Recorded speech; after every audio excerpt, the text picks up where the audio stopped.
прямом эфире «Якутия-24» вы смотрите итоги дня. В студии работает Влад Давыдов. Смотрите сегодня. Лучше перебдеть, чем недобдеть. В районах республики ведут активную подготовку к паводковому периоду. Какие планы разработали в Алданском и Ленском районах на случай ЧС? Какова общая готовность сил и средств? В программе материнского капитала действуют новые возможности. Что это за изменения и на какие цели в основном используют мат-капитал якутские семьи? Спрос молодежи на промышленность в СВФУ фиксирует возросший интерес абитуриентов к техническим специальностям. С чем это связано? Что говорят студенты и специалисты? Сократить число ДТП и улучшить условия для пешеходов и водителей. По Намскому тракту установили дорожное освещение. Как и на каких участках будет работать новая система? 1000 мест от 50 работодателей. В столице прошла весенняя ярмарка вакансий. Завтра День донора. В преддверии всемирной даты в республиканской больнице номер 2 сотрудники сдали кровь в очередь за населением.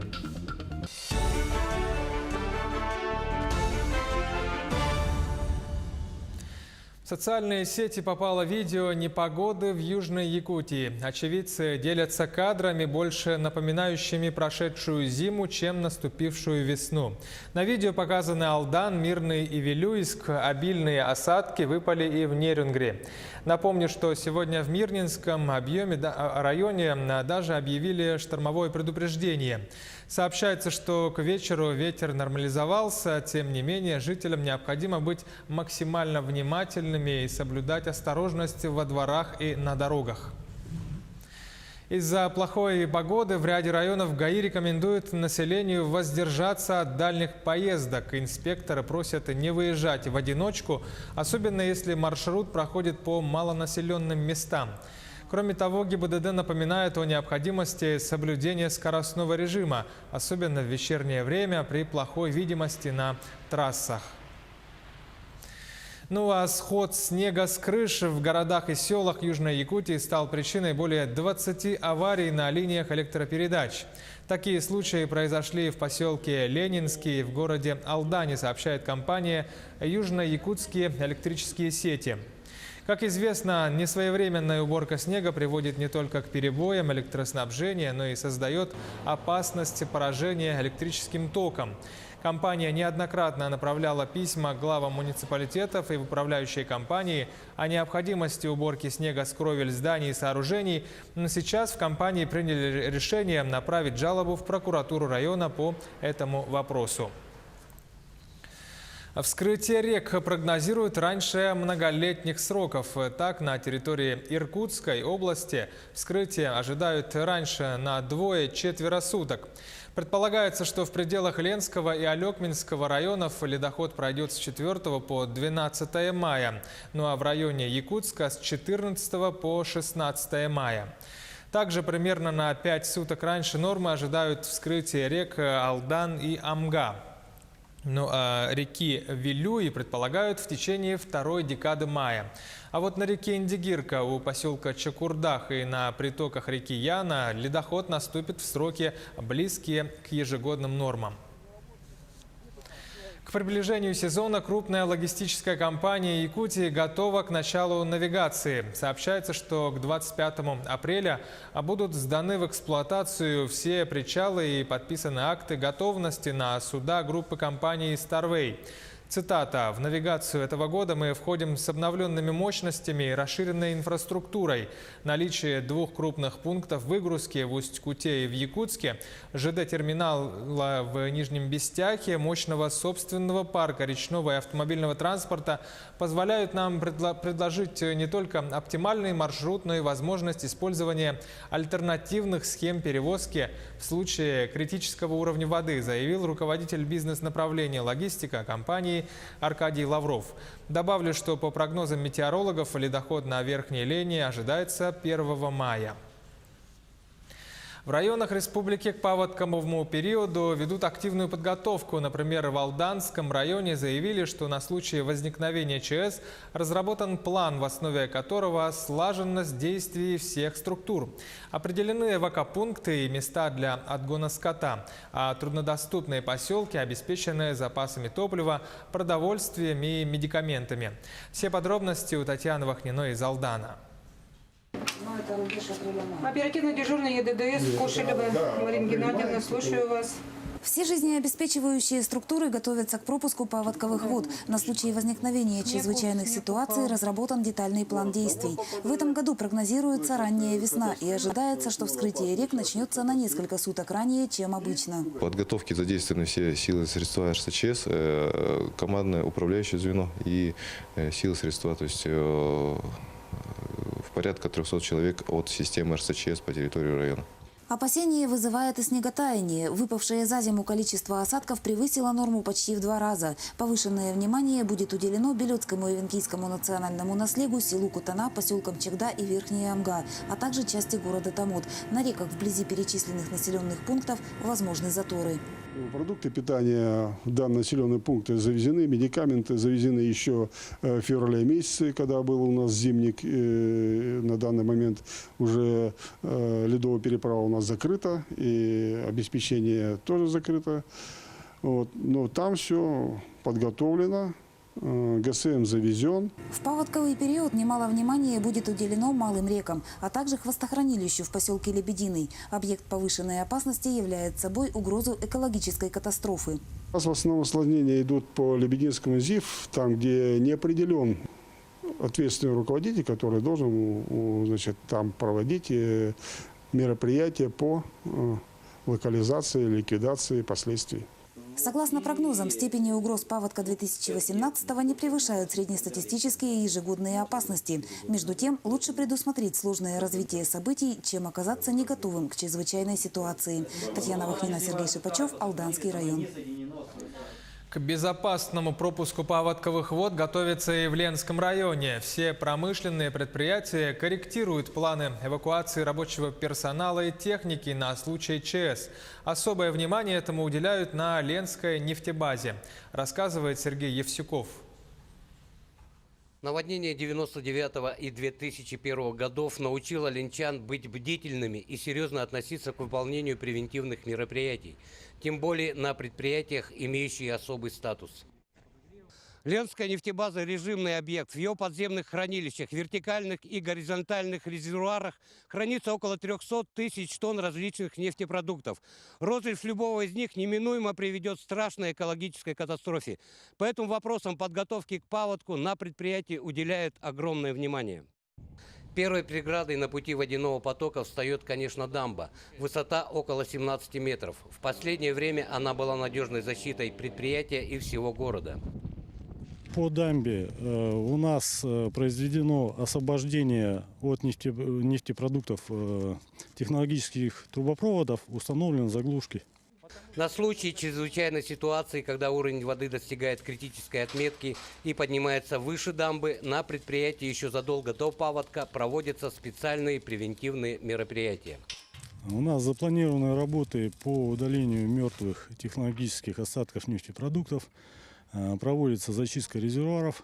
В случае угрозы наводнения, подтопления нефтебазы предусмотрено заполнение резервуара водой до нижней диаметральной точки лаз-люка для того, чтобы избежать всплытия резервуаров и горизонтального их смещения. В преддверии паводка нефтебаза производит выдачу нефтепродуктов каждый день, чтобы максимально разгрузить парки и вывести как можно большее количество топлива.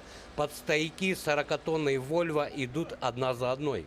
Тут идет активная фаза вывоза нефтепродуктов поглажедателями. Вот в данном случае «Алроса», подрядчики газовиков вывозят свой товар, формируя страховой запас на своих подразделениях. При этом с ними согласованы графики вывоза нефтепродуктов, согласован порядок работы операторов и машинистов нефтебазы. Существует еще и ряд других пунктов превентивной программы. Совместно с администрацией города разработан следующий план действий на случай чрезвычайной ситуации. Создан страховой запас нефтепродуктов с возможностью вывоза его на незатопляемые участки. Составлен график и предусмотрены возможности вывоза людей с затопляемой территории и также оборудование. На самом же предприятии существует система оповещения и громкая связь. С персоналом проводится соответствующий инструктаж. Каждый работник знает, что необходимо делать в случае опасности. Так что, судя по проделанной работе и принятым мерам, Ленская нефтебаза готова встретить ледоход во всеоружии. Сергей Евсюков, Виталий Андреев, Ленск. Суд обязал взыскать с золотодобывающей компании в Якутии 46 миллионов рублей в качестве возмещенного ущерба за загрязнение реки. Речь идет об артели старателей Нимгеркан в Алданском районе. Компания допустила загрязнение реки Унга-Нимгеркан. Верховный суд Якутии, рассмотрев дело, оставил решение суда первой инстанции без изменения. В суде установлено, что у предприятия не было разрешения на сброс сточных вод в реку.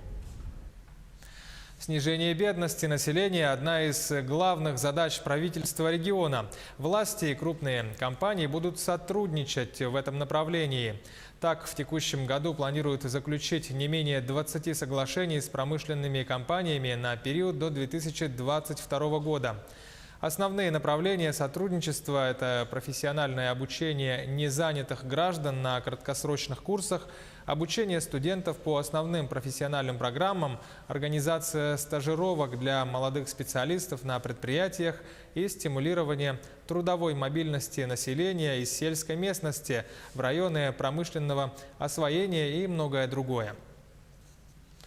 С этого года деньгами материнского капитала можно оплачивать дошкольное образование, не дожидаясь, пока ребенку исполнится 3 года. Но это не единственное изменение, которое коснулось госпрограммы. Наш корреспондент Саргалана Федорова подробнее о новых возможностях мат-капитала в стране. Материнский капитал теперь можно получить и в качестве ежемесячных выплат. Пока в Пенсионный фонд республики поступило лишь 19 заявлений.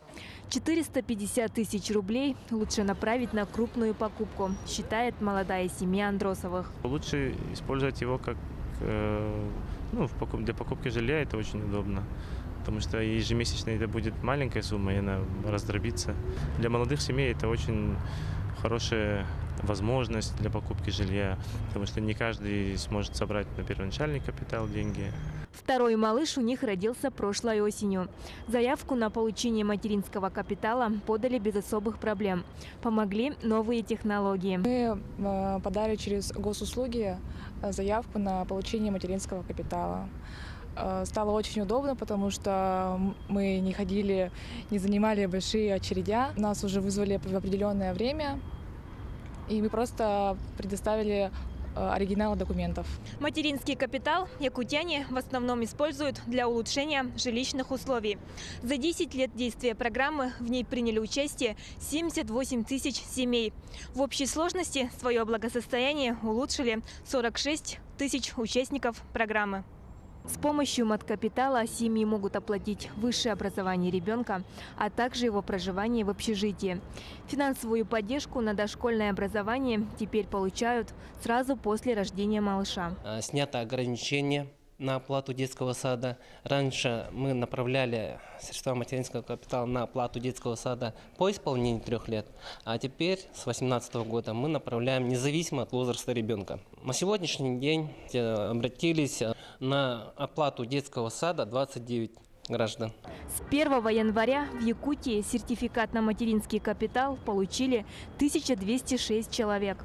Немного меньше, чем в прошлом году. Возможно, еще не все подали заявление, считают в Пенсионном фонде. Время еще есть. Напомним, программу материнского капитала в России продлили до конца 2021 года. Саргалана Федорова, Григорий Хлопков, Якутск. Почти 16,5 миллиардов рублей с 1 мая регионам дополнительно выделят на повышение минимального размера оплаты труда. Такое решение одобрено трехсторонней бюджетной комиссией. Об этом сообщил глава Минтруда страны Максим Топилин. Это второй транш из федерального бюджета. Первый составил 20 миллиардов рублей. Напомню, что минимальная зарплата с 1 мая поднимется до 11 163 рублей. Плюс россияне, живущие на севере и на приравненных к нему территориях, будут получать более высокий МРОТ за счет северных коэффициентов. Также Министерство труда и Росстат России рассматривают возможность отказа от такого понятия, как потребительская корзина. Бедных будут учитывать не потому, дотягивает ли у человека доход до прожиточного минимума или нет, а по другим принципам. Отмечается, что в мире нигде не утверждается потребительская корзина. Вместо этого статистическими методами определяется группа риска с доходом менее 40% медианной зарплаты. «Алроса» в этом году закупит 68 автопоездов. Их направят на Верхнемунское месторождение, которое планируют запустить уже в 4-м квартале текущего года.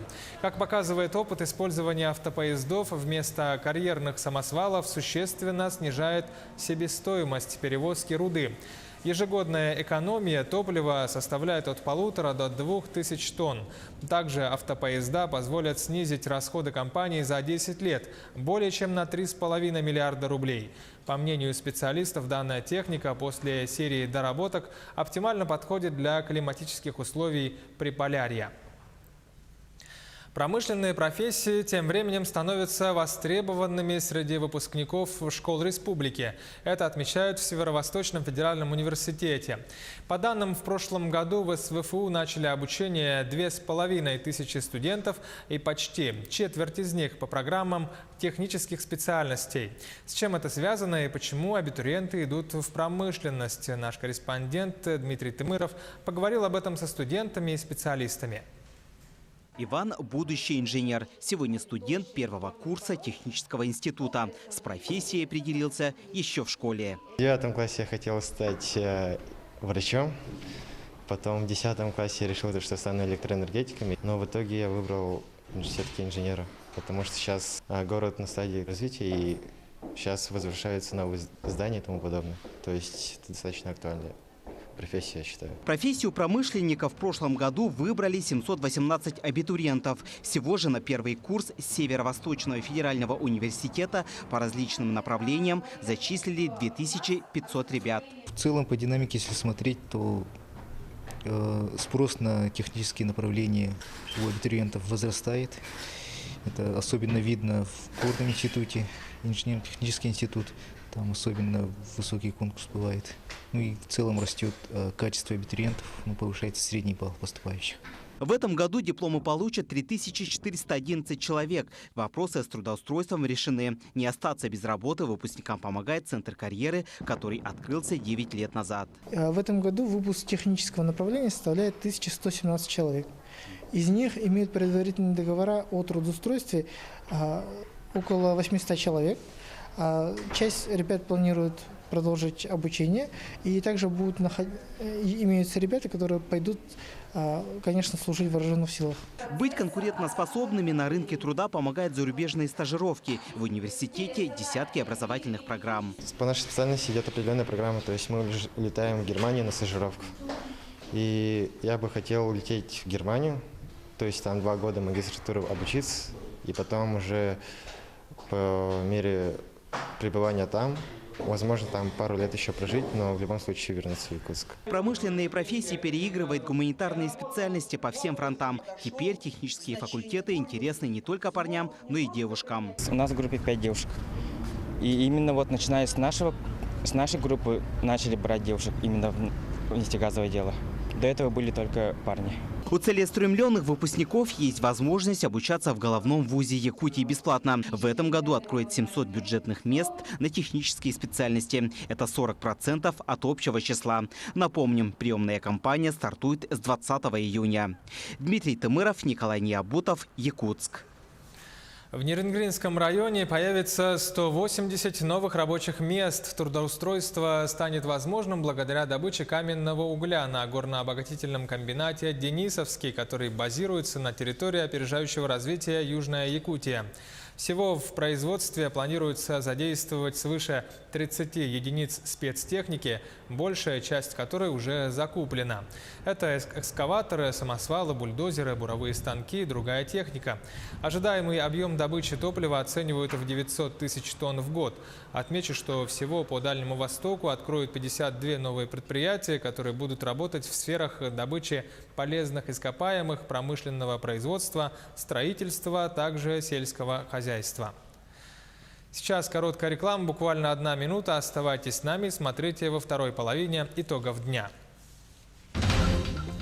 Сократить число ДТП и улучшить условия для пешеходов и водителей по Намскому тракту установили дорожное освещение. Как и на каких участках будет работать новая система. 1000 мест от 50 работодателей. В столице прошла ежегодная весенняя ярмарка вакансий. Завтра День донора. В преддверии всемирной даты в республиканской больнице номер 2 сотрудники сдали кровь в очередь за население.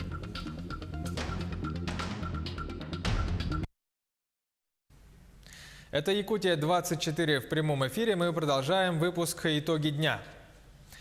Президент Владимир Путин подписал закон, предусматривающий повышение уровня безопасности детского отдыха. Согласно закону, договор, содержащий информацию об условиях отдыха, должен стать обязательным.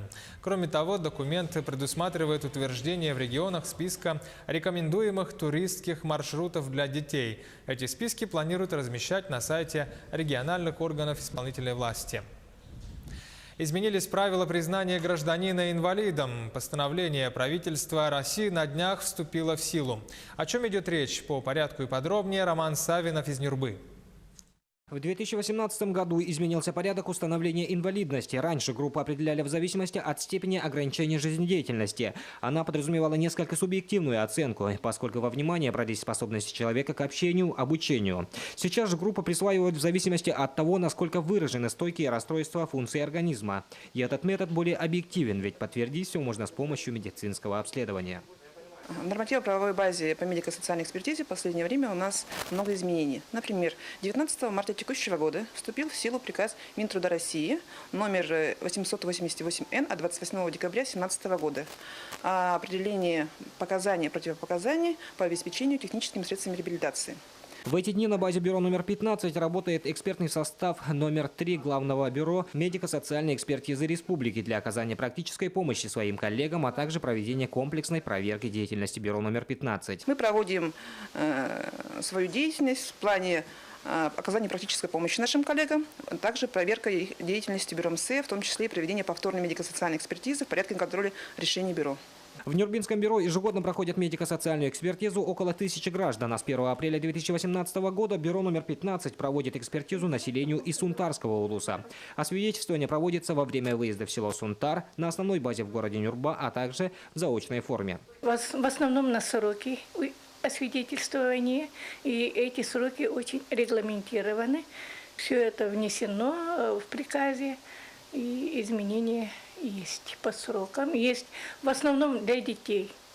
Также изменения коснулся специальный перечень предоставления индивидуальных средств реабилитации для людей с особыми потребностями. Если раньше он был весьма широкого спектра, то есть более обобщенный, то сейчас он стал более детальным и узконаправленным. Роман Савинов, Эдуард Васильев, Нюрбинский район. Тем временем проблематично проходить комиссию родителям детей с инвалидностью. Для того, чтобы воспользоваться льготами, им приходится по полгода, а то и годами стоять в очереди.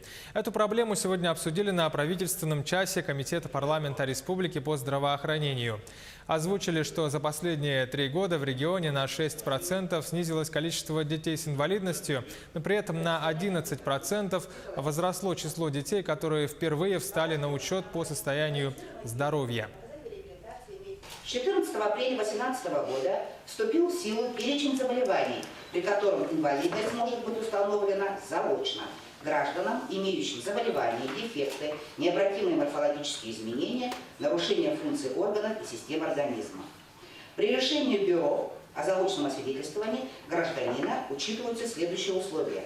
проживание гражданина в отдаленной или труднодоступной местности. Также медико-социальная экспертиза может проводиться заочно в случае отсутствия положительных результатов, проведенных в отношении инвалида реабилитационных или абилитационных мероприятий. К другим новостям: по Намскому тракту установили дорожное освещение. Современные приборы заработают вдоль 9 участков этой трассы. Меры приняты в связи с частыми авариями по Намскому тракту в вечернее время. Ожидается, что новое освещение поможет сократить подобные случаи, также создаст хорошие условия для водителей и пешеходов. Репортаж Александра Зубехина. Днем без надобности, ночью необходимы. Вдоль дороги десятки фонарных столбов освещают Намский тракт. До этого автомобилисты ездили в полной темноте. Фары не спасали от аварий. Свет дали это хорошо для пешеходов. Здесь постоянно сбивают пешеходов. Получается такое. Уже каждый раз. Пешеход есть же, там тоже сбивают людей. Я сам тоже видел один раз, когда это было. На каждый столб установили по 2 светодиодные лампы. Общая мощность 90 Вт. Ресурс работы 100 тысяч часов. Видел, проезжал, хорошо, светло, может даже фары не включать. Все видно, людей особенно видно хорошо, то что ночью ходят люди много по трассе. И их заметно сразу. Опоры с современными светильниками установили на 9 участках Намского тракта. 640 штук протяженностью 23,5 километра. Вдоль Мархи, Жатая, Апаны и Намцев. Однако на некоторых участках столбов нет.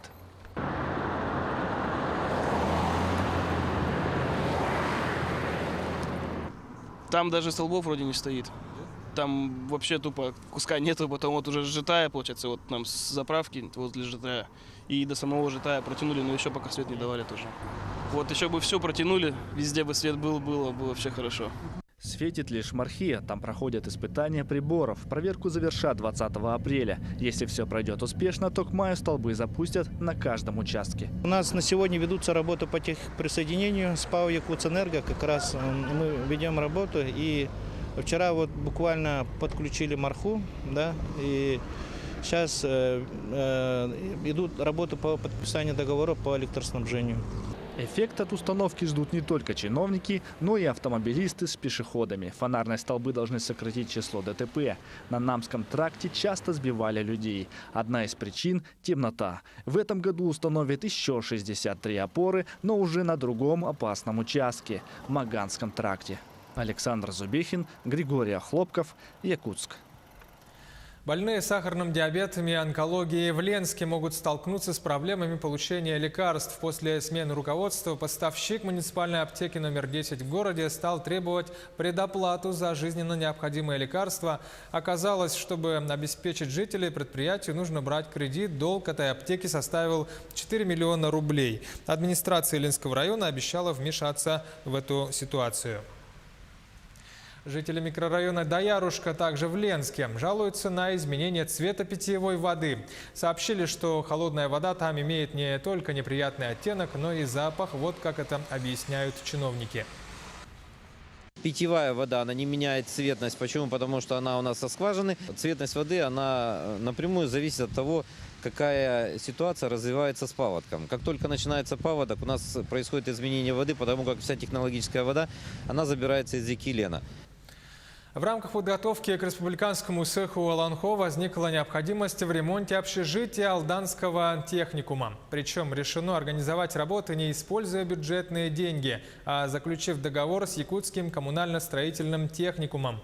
Теперь на его базе студенты могут проходить учебную практику. Пионерами договора между двумя учебными заведениями стали 33 студента. Они уже провели косметический ремонт 3-го и 4-го этажей общежития.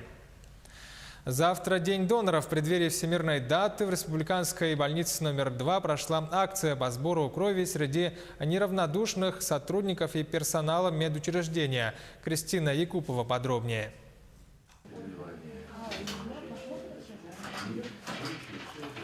– 450 миллилитров крови. Столько жертвует один донор. Сотрудникам республиканской больницы номер 2 к этой роли не привыкать. Иван всегда сдает кровь. Говорит, для спасения чужой жизни ничего не жалко. Кровь всем нужен, поэтому сдаем. Донацию проводят утром. Оптимальное время, считают медики. Чтобы стать донором, нужно предварительно сдать анализ крови. Важный момент – нужно быть абсолютно здоровым. При себе иметь для того, чтобы пройти регистрацию, паспорт, флюорографию, прописка требуется. Для тех, кто хочет сдать кровь, за 48 часов нельзя употреблять алкоголь. За 72 часа запрещено употреблять препараты, которые содержат аспирин, а также есть жирную и жареную пищу. В условиях чрезвычайной ситуации повышается потребность в донорской крови. В первую очередь она нужна пострадавшим при крупных авариях и пожарах.